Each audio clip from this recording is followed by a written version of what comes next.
അല്ല, മാലയോ? ഇന്നെന്താ പെണ്ണെ പതിവില്ലാത്തൊരു ആട്ടവും പാട്ടും? ഒന്നുമില്ല. എന്തായാലും മാലയുടെ പാട്ട് നന്നായിരുന്നു. നീയും തോട്ടത്തിൽ പോയില്ലേ?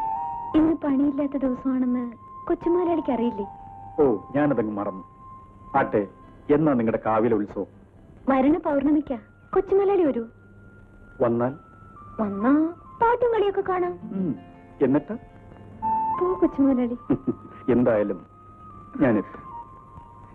എന്നാ വരട്ടെ.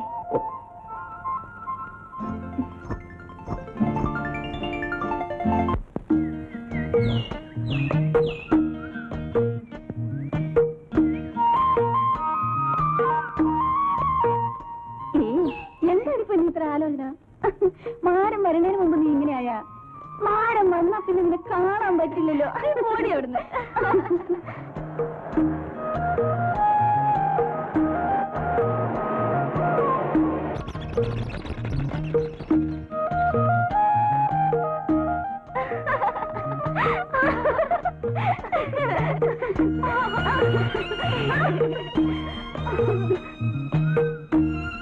നമസ്കാരം മുതലാളി. താൻ ഇതുവരെ എവിടെയായിരുന്നു? ഞാനങ്ങ് താഴെ തോട്ടത്തിലായിരുന്നു. തനിക്കിവിടെ എന്താണ് ജോലി?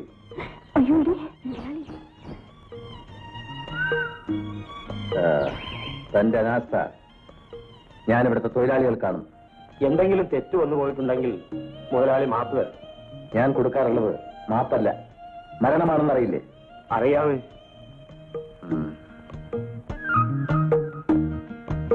ഏതാടാ പെണ്ണ്? വള്ളിയുടെ മോളാ. അടുത്ത വാരത്തില് അവളുടെ കല്യാണമാണ്. ഞാൻ തിരക്കിയത് അവളുടെ കല്യാണമല്ല. മനസ്സിലായോ? മനസ്സിലായി. താൻ ഓഫീസിലേക്ക് വന്നേക്ക്. ഓ.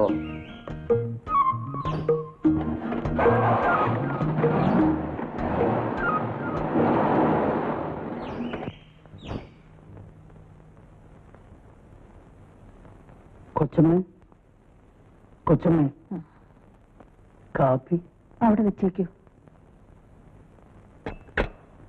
അദ്ദേഹത്തിന് ചായ കൊടുത്തോ? അദ്ദേഹം ആന്റണി വന്നില്ലേ? ഇല്ല, ഇപ്പോ എന്നും വളരെ ഇരുട്ടിയിട്ടാണ് വരുന്നത്. ഒടുവിൽ അവനിവിടെ വരാതെയാവും അല്ലേ ചാക്കോ? കുഞ്ഞു പിന്നെ എവിടെ പോകാനാണ് കൊച്ചമ്മ? ഈ വീട് അവന് ഭയമാണ്. ഇവിടെയുള്ളവരെ അവൻ വെറുക്കുന്നു.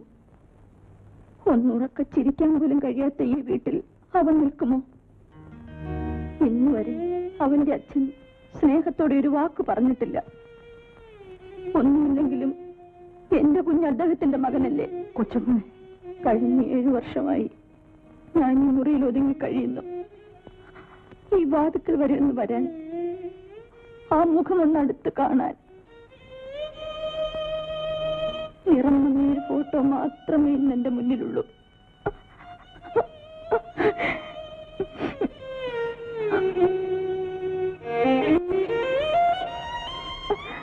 ഇനിയെങ്കിലും ഈ നരവേട്ട നടത്തുന്ന എസ്റ്റേറ്റ് ഉടമയുടെ കാൽക്കീഴിൽ നിന്നും നമുക്ക് ഉണരണം. വാലാട്ടി തലകുണിക്കാനല്ലാതെ മുഷ്ടികൾ ചുരുട്ടി മറുപടി പറയാൻ നമ്മൾ തയ്യാറാവണം. കൊക്കകളിലും കാട്ടാറിലെ കയങ്ങളിലും നമ്മുടെ തൊഴിലാളികളെ ചതച്ചെറിയുന്നു. കണ്ണീരൊഴുക്കാനും വിതുമ്പാനുമല്ലാതെ അതിനെതിരെ ശബ്ദമുയർത്താൻ നമുക്ക് കഴിഞ്ഞിട്ടുണ്ടോ? നമ്മൾ സംഘടിച്ചേ മതിയാവൂ.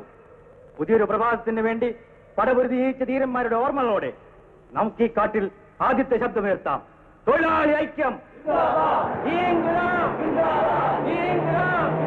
തൊഴിലാളി ഐക്യം! തൊഴിലാളി ഐക്യം!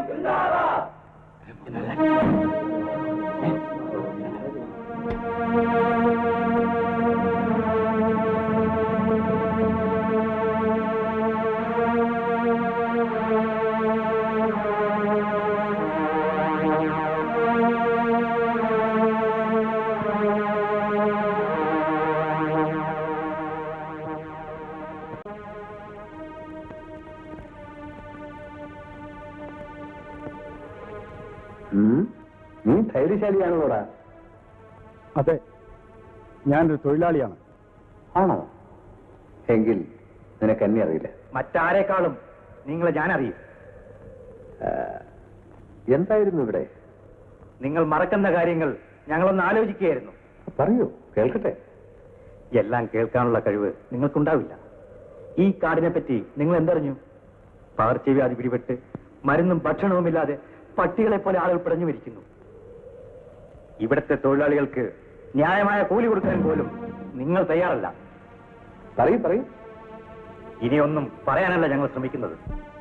പിന്നെ ഇനിയും ഇതൊക്കെ കണ്ടില്ലെന്ന് നടിക്കുകയാണെങ്കിൽ ഈ എസ്റ്റേറ്റിൽ ഇലതുള്ളുവാൻ കൈകൾ ഉയരില്ല. ഫാക്ടറിയിലെ മെഷീനുകൾ ചലിക്കില്ല. ഓ, പണിമുടക്കോ? വേണ്ടി വന്നാൽ. എടാ വർഗീസേ, പണിമുടക്കിന്റെ ശബ്ദം എന്റെ ഈ എസ്റ്റേറ്റിൽ കേട്ട് ശീലമില്ല. ഇവിടെ അതുണ്ടാക്കാൻ വന്ന നിന്റെ നേതാക്കന്മാർ വന്ന വഴിക്ക് മടങ്ങിപ്പോയിട്ടേ ഉള്ളൂ. ഞാൻ കൊടുത്ത നോട്ട് കെട്ടുകളുമായി. ഇവിടെ നടക്കാൻ പോകുന്ന പണിമുടക്കിൽ നേതാക്കന്മാരുണ്ടാവില്ല, തൊഴിലാളികൾ മാത്രമേ കാണൂ. കാരണം ഇവിടുത്തെ പണിമുടക്ക് നേതാക്കന്മാർക്ക് നേടാനല്ല, തൊഴിലാളികൾക്ക് ജീവിക്കാനാണ്. കൊള്ളാം, നിന്നെ ഞാൻ അഭിനന്ദിക്കുന്നു. പക്ഷേ നിന്റെ ഭാവിയെ കുറിച്ച് ഓർക്കുമ്പോൾ എനിക്ക് സഹതാപം തോന്നും. പക്ഷേ ഒരു കാര്യം നീ മറക്കണ്ട, എനിക്കിഷ്ടമില്ലാത്ത ശബ്ദങ്ങളൊന്നും ഈ എസ്റ്റേറ്റിനകത്തുണ്ടാവരുത്. നിനക്കറിയാമല്ലോ, പഴയ കൊക്കകളും കാട്ടാറിലെ കയങ്ങളും ഇപ്പോഴും ഇവിടെ തന്നെ ഉണ്ട്.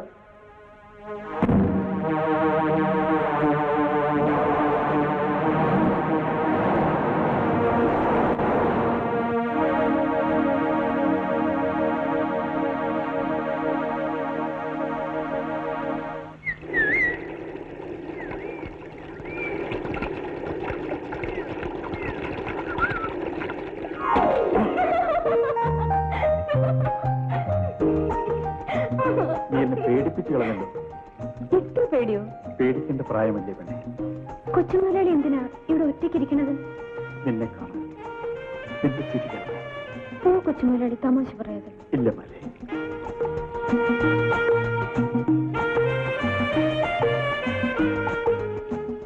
ഈ കാട്ടിൽ നിന്നിലൂടെ മാത്രമാണ് സ്നേഹത്തിന്റെ മുഖം എന്താണെന്ന് ഞാൻ അറിയുന്നു. ഞാൻ എപ്പോഴും കണ്ടുകൊണ്ടിരിക്കണമെന്നുണ്ട്, പക്ഷേ ഒക്കില്ലല്ലോ. പിന്നെ ഞാൻ ഇന്നും രാത്രിയില് കൊച്ചുമുതലാളി കാണും. രാത്രിയിലും? എവിടെ വെച്ച്? കിനാവില്.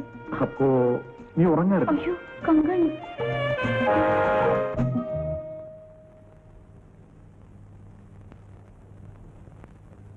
എന്താടാ? ഒരു കാര്യം പറയാനുണ്ടായിരുന്നു. പറഞ്ഞോ. ഇന്നും അവര് തമ്മിൽ സംസാരിക്കുന്നത് ഞാൻ കണ്ടു. നമ്മുടെ കൊച്ചു മുതലാളിയും ആ മാലയും. അവരെ തുടരുന്നതല്ലേ?